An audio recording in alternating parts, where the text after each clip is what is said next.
ಮಧುರ ಮಧುರವೀ ಮಂಜುಳಗಾನ. 2000ಕ್ಕೂ ಹೆಚ್ಚಿನ ಇತಿಹಾಸವುಳ್ಳ ಕನ್ನಡ ಶಾಸ್ತ್ರೀಯ ಸ್ಥಾನಮಾನವನ್ನ ಪಡೆದುಕೊಂಡ ಭಾಷೆ. ಮೈಸೂರು ರಾಜ್ಯ ಎಂಬ ಹೆಸರಿನಲ್ಲಿ ಒಂದುಗೂಡಿದ ಹಲವು ಕನ್ನಡ ಪ್ರದೇಶಗಳು ಇಂದು ಕರ್ನಾಟಕ ರಾಜ್ಯವಾಗಿದೆ. ಈ ಸವಿ ನೆನಪಿಗಾಗಿ ನವೆಂಬರ್ ತಿಂಗಳಲ್ಲಿ ಅದ್ದೂರಿಯಾಗಿ ನಾಡಿನೆಲ್ಲೆಡೆ ನಡೆಯುವ ಕಾರ್ಯಕ್ರಮವೇ ಕನ್ನಡ ರಾಜ್ಯೋತ್ಸವ. ಇದರ ಪ್ರಯುಕ್ತ ದೂರದರ್ಶನ ಚಂದನ ವಾಹಿನಿಯು ರವೀಂದ್ರ ಕಲಾಕ್ಷೇತ್ರದಲ್ಲಿ ಹಮ್ಮಿಕೊಂಡಿದ್ದ ರಾಜ್ಯೋತ್ಸವ ವಿಶೇಷ ಮಧುರ ಮಧುರವಿ ಮಂಜುಳಗಾನ ಕಾರ್ಯಕ್ರಮದ ಮುದ್ರಿತ ಪ್ರಸಾರ ನಿಮಗಾಗಿ.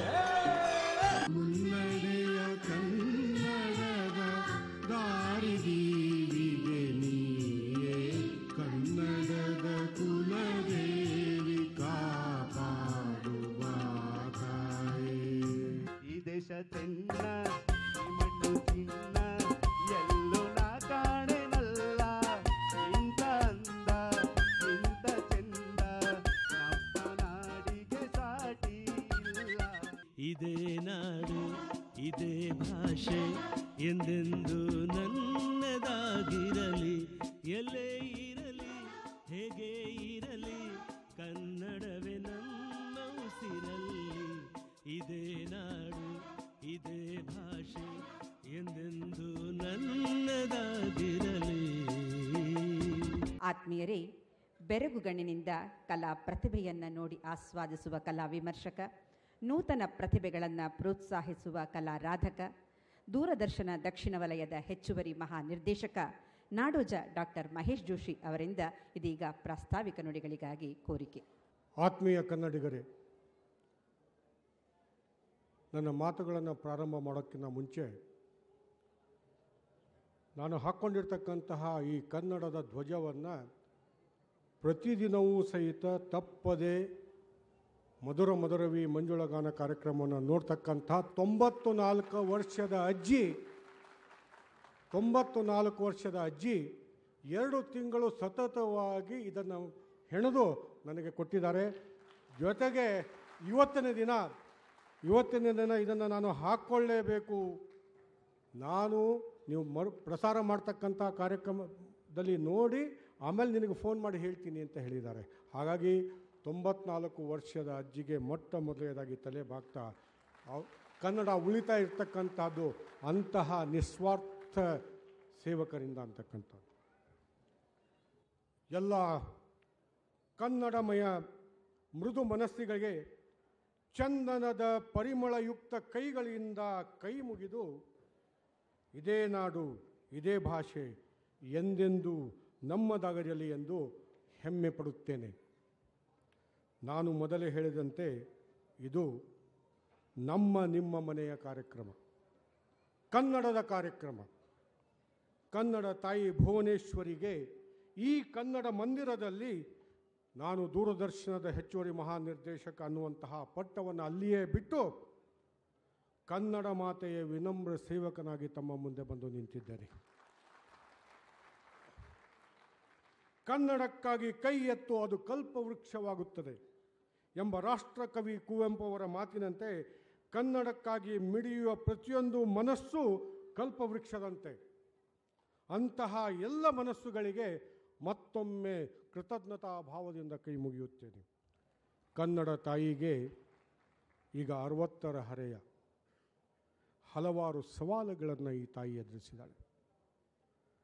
ಕನ್ನಡ ಕೇವಲ ಭಾವನೆಯ ಭಾಷೆಯಾಗದೆ ಅನ್ನದ ಭಾಷೆಯಾಗಬೇಕು ಅನ್ನುವ ಕೂಗು ಕೇಳುತ್ತಿರುವಾಗಲೇ ಕನ್ನಡದ ಬಗ್ಗೆ ಅಸಡ್ಡೆ ತೋರುವ ಜನ ತನ್ನ ತಾಯಿಗೆ ಅಸಡ್ಡೆ ತೋರಿಸಿದಂತೆ ಎಂಬ ಸತ್ಯವನ್ನು ಮರೆತಿದ್ದಾರೆ. ನಾವು ಪಾಲಿಸುತ್ತಿರುವಂತಹ ನುಡಿ ನಡೆಗಳು ನಮ್ಮ ಮುಂದಿನ ಪೀಳಿಗೆಯವರು ಪಾಲಿಸಬೇಕು. ಒಂದು ಘಟನೆಯನ್ನು ಹೇಳ್ತೀನಿ. ನಿಜವಾಗಲೂ ಸಹಿತ ಆ ಘಟನೆಯಿಂದ ನನಗೆ ಹತ್ತು ಬಿಟ್ಟೆ. ಇತ್ತೀಚೆಗೆ ಪ್ರಧಾನಮಂತ್ರಿಗಳ ಯೋಗ ಕಾರ್ಯಕ್ರಮಕ್ಕೆ ನಾನು ನೇರ ಪ್ರಸಾರಕ್ಕೆ ಹೋಗಿದ್ದೆ ಚಂಡೀಗಢಗೆ. ಬರಬೇಕಾದರೆ ಒಂದು ತೀರ್ಥಕ್ಷೇತ್ರ ಕಾಣಿಸ್ತು. ಅದರ ಹೆಸರನ್ನು ಹೇಳೋದಿಲ್ಲ. ತೀರ್ಥಕ್ಷೇತ್ರಕ್ಕೆ ಹೋದೆ. ಹೋಗ್ತಾ ಇರಬೇಕಾದ್ರೆ ಅನೇಕ ಭಿಕ್ಷುಕರಲ್ಲಿದ್ದರು. ಆ ಭಿಕ್ಷುಕರನ್ನು ನೋಡಿಕೊಂಡು ಹೋಗ್ತಾ ಇದ್ದಾಗ ಜೋಶಿಯವರೇ ಅಂತ ಒಬ್ಬ ಕರೆದು, ನಾನು ಈ ತೀರ್ಥಕ್ಷೇತ್ರದಲ್ಲಿ ಬೆಂಗಳೂರಲ್ಲಿ, ಕರ್ನಾಟಕದಲ್ಲಿ, ಪಂಜಾಬ್ ಮತ್ತು ಹರಿಯಾಣದ ಮಧ್ಯದಲ್ಲಿರ್ತಕ್ಕಂಥದ್ದು, ಇಲ್ಲಿ ಯಾರು ನೋಡ್ತಾರೆ ಅಂತ ನಾನು ಮುಂದೆ ಹೋದೆ. ರೇ ಮಹೇಶ್ ಜೋಶಿ ಅವರಿಗೆ ನಿಮ್ಮನ್ನೇ ಕರಿತಾ ಇರೋದು ಅಂತ. ಮತ್ತು ಆವಾಗ ನಾನು ಹೋದೆ. ಒಬ್ಬ ಭಿಕ್ಷುಕ, 72 ವರ್ಷದ ಭಿಕ್ಷುಕ. ನಿಮಗೆ ಮೊಟ್ಟ ಮೊದಲನೇದಾಗಿ ಮಾತನಾಡೋಕ್ಕಿಂತ ಮುಂಚೆ ನನ್ನ ಭಿಕ್ಷೆಯಲ್ಲಿ ಏನು ದುಡ್ಡು ಇದೆ ಆ ದುಡ್ಡಲ್ಲಿ ನಮ್ಮ ಟೀ ಕುಡಿಬೇಕು ನೀವು ಅಂತ ನನಗೆ ಟೀಯನ್ನು ಕೊಡಿಸಿದರು.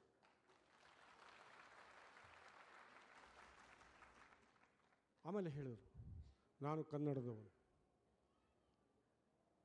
ಸುಮಾರು 52 ವರ್ಷ ಆಯಿತು ನಾನು ಇಲ್ಲಿ ಬಂದು. ನಾನು ಕೇಳಿದೆ, ಯಾಕೆ ಇಲ್ಲಿಗೆ ಬಂದ್ರಿ ನೀವು? ಅದೊಂದು ಕತೆ ಸರ್. ಆದರೆ ಮನೆಗೆ ನಮ್ಮ ಮನೆಗೆ ಬನ್ನಿ ಅಂದರು. ಮನೆಗೆ ಹೋದೆ. ಚಿಕ್ಕವಾಗಿರ್ತಕ್ಕಂತಹ ಮನೆ, ಟಿ ವಿ ಇತ್ತು, ಚಂದನ ಹಾಕ್ಕೊಂಡಿತ್ತು. ನಾನು ಕೇಳಿದೆ, ಯಾಕೆ ಇಲ್ಲಿಗೆ ಬಂದಿದ್ದೀರಿ ಅಂತ. ಸರ್, ನಾನು 22 ವರ್ಷ ಇರಬೇಕಾದ್ರೆ ನಾನು ಮಾಡದೇ ಇರ್ತಕ್ಕಂಥ ಅಪರಾಧಕ್ಕೆ ಕೊಲೆ ಕೇಸ್ನಲ್ಲಿ ನನ್ನನ್ನು ಸೇರಿಸ್ಬಿಟ್ರು, ಪೊಲೀಸರ ಕಾಟ. ಹಾಗಾಗಿ ನನ್ನ ಸ್ನೇಹಿತ ಓಡಿ ಹೋಗುವಂತೆ ಅದ, ಓಡಿ ಬಂದಿದ್ದೀನಿ ಸರ್. 52 ವರ್ಷ ಆಯಿತು ಕನ್ನಡ ನಾಡನ್ನು ಬಿಟ್ಟು. ಕನ್ನಡದ ಮೇಲೆ ನನಗೆ ಅಭಿಮಾನ ಇದೆ, ಕನ್ನಡ ಜನರ ಮೇಲೆ ಅಭಿಮಾನ ಇದೆ, ಆದರೆ ವ್ಯವಸ್ಥೆ ಮೇಲೆ ನನಗೆ ಸಿಟ್ಟಿದೆ ಸರ್. ನಾನು ಅವಾಗ ಹೇಳಿದೆ, ನೀವು ಬನ್ನಿ ಬೆಂಗಳೂರಿಗೆ ಅಂದ. ನಾನು ಯಾಕೆ ಬರಲಿ ಸರ್? ನನ್ನ ಜೀವನ ಹೋಯಿತು, ನನ್ನ ಯೌವನ ಹೋಯಿತು, ನಾನು ಸತ್ಯ ಹೋಗಿದ್ದೀನಿ ಅಂತ ಎಲ್ಲರೂ ತಿಳ್ಕೊಂಡಿದ್ದಾರೆ. ಹಾಗಾಗಿ ಬಂದರೂ ಸಹಿತ ನನ್ನನ್ನು ಯಾರು ಸ್ವಾಗತ ಮಾಡ್ತಾರೆ ಅನ್ನೋಂತಹ ನಂಬಿಕೆ ಇಲ್ಲ ನನಗೆ. ನಾನು ಹೇಳಿದೆ, ನಾನೂ ಸಹಿತ ನಿಮ್ಮ ಮನೆಯವರಿದ್ದ ಹಾಗೆ, ಎಲ್ಲ ಪ್ರತಿಯೊಬ್ಬ ಕನ್ನಡಿಗರು ಸಹಿತ ನಿಮ್ಮನ್ನು ಸ್ವಾಗತ ಮಾಡ್ತಾರೆ, ಬನ್ನಿ ಅಂತ ಹೇಳಿದೆ. ಮೊನ್ನೆ ನಾನು ಗೃಹ ಮಂತ್ರಿಗಳಾದಂತಹ ಪರಮೇಶ್ವರ್ ಅವರು ನನ್ನ ಜೊತೆನೇ ಬರಬೇಕಾದ್ರೆ ಈ ಘಟನೆ ಹೇಳಿದೆ. ಈಗ ಮಾಜಿ ಗೃಹ ಸಚಿವರಾದಂತಹ ಸಿಂಧೆ ಅವರು ಇದ್ದಾರೆ, ನನ್ನ ಸ್ನೇಹಿತರು. ಸಿಂಧೆ ಅವ್ರಿಗೆ ಹೇಳಿದ್ದೀನಿ, ನಾನು ಅವರು ಹೋಗಿ ಆ ಮನುಷ್ಯನನ್ನು ವಾಪಸ್ ಕರ್ಕೊಂಡು ಬರ್ತೀನಿ. ಯಾತಕ್ಕೆ ಇದನ್ನು ಹೇಳಿದೆ ಅಂದರೆ, ಈ ಮಧುರ ಮಧುರವಿ ಮಂಜುಳಗಾನ ಈ ಕಾರ್ಯಕ್ರಮ ಎಷ್ಟು ಜನರ ಹೃದಯವನ್ನು ತಲುಪಿದೆ, ಎಷ್ಟು ಜನರಿಗೆ ಹತ್ತು ಆಗಿದೆ, ಎಷ್ಟು ಮಾನವೀಯ ಭಾವನೆಗಳನ್ನು ಕೆರಳಿಸಿದೆ, ಅರಳಿಸಿದೆ ಅನ್ನೋದಕ್ಕೆ ಇದು ಒಂದೇ ಘಟನೆ.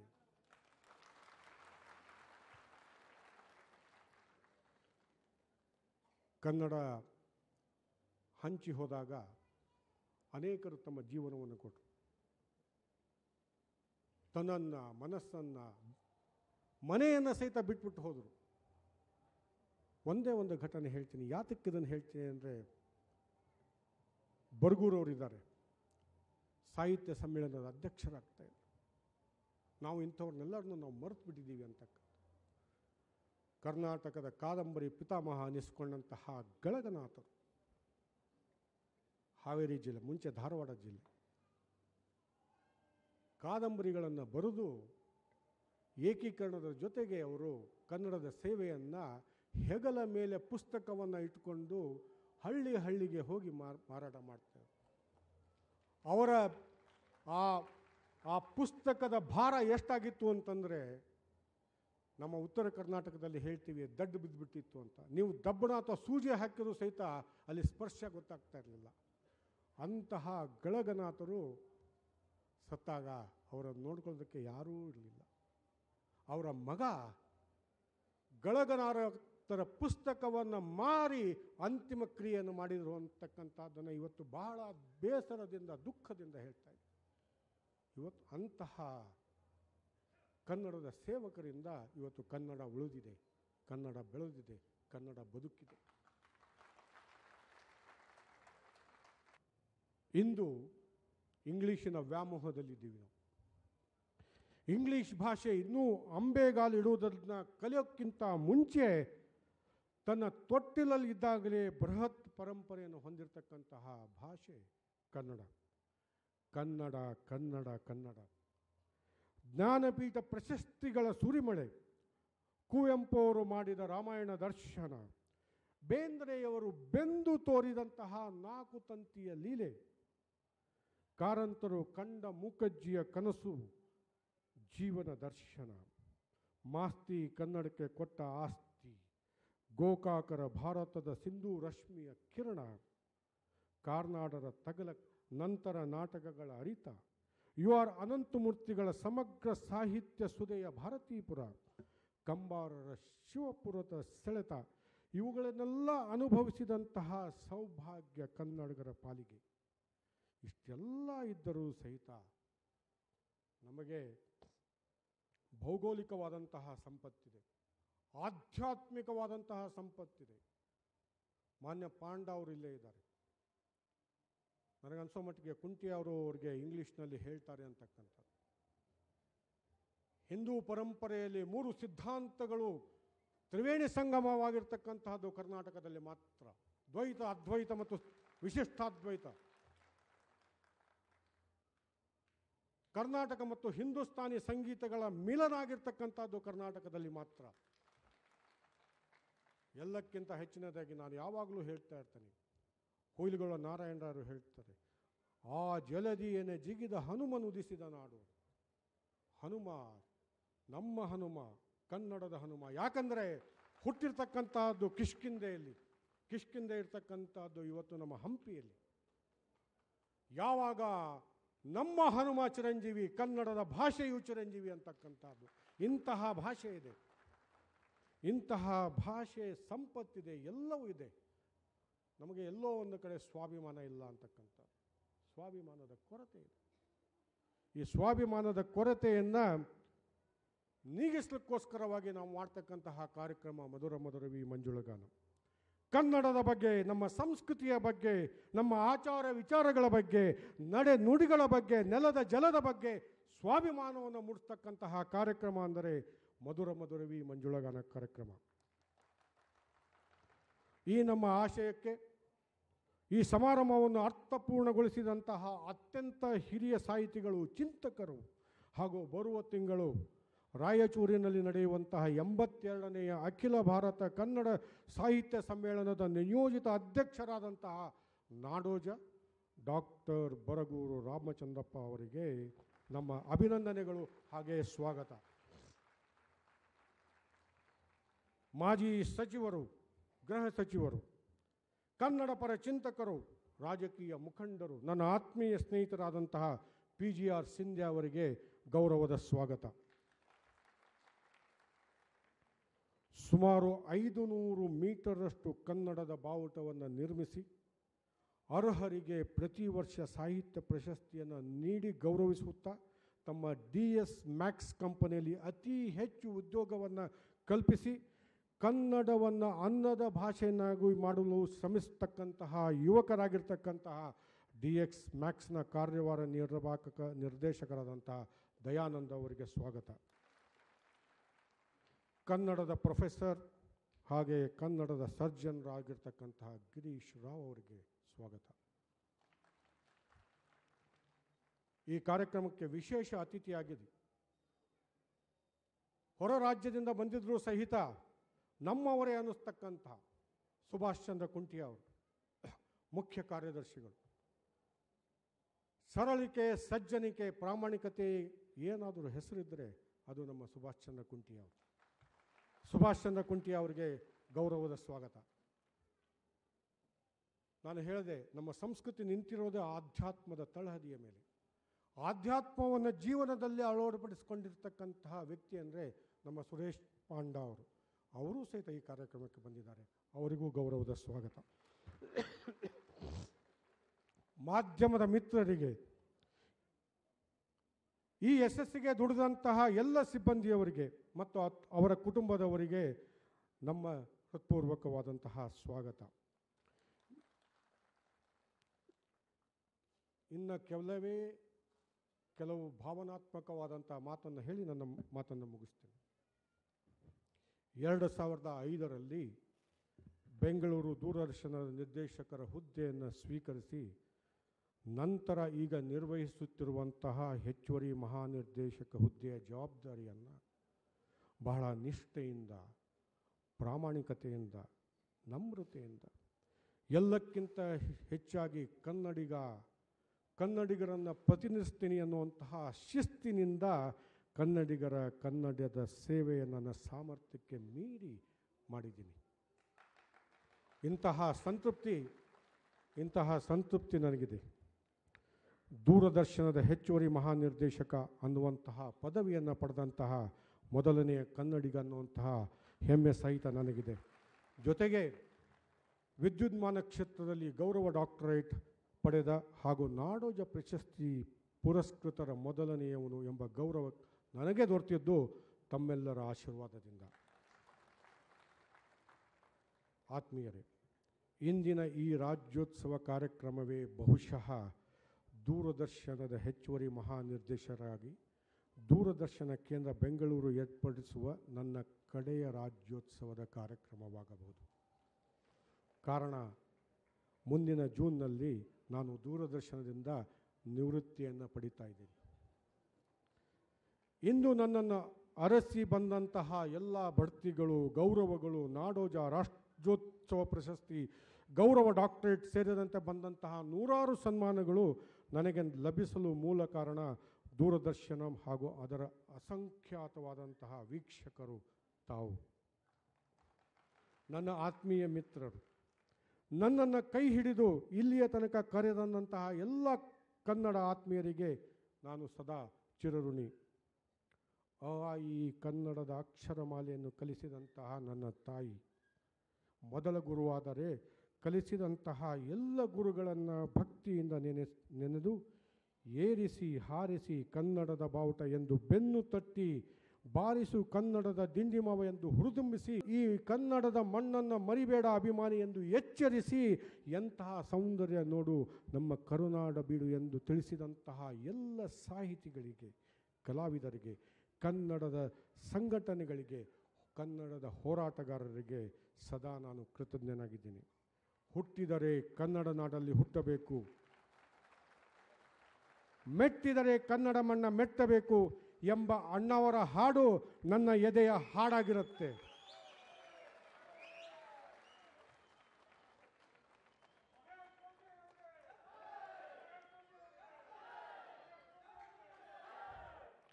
ಸಿರಿವಂತನಾದರೂ ಕನ್ನಡ ನಾಡಲ್ಲೇ ಮೆರೆವೆ, ಭಿಕ್ಷುಕನಾದರೂ ಕನ್ನಡ ನಾಡಲ್ಲೇ ಮಡಿವೆ ಎಂಬುದು ನನ್ನ ಮನದಾಳದ ಮಾತಾಗಿರುತ್ತೆ.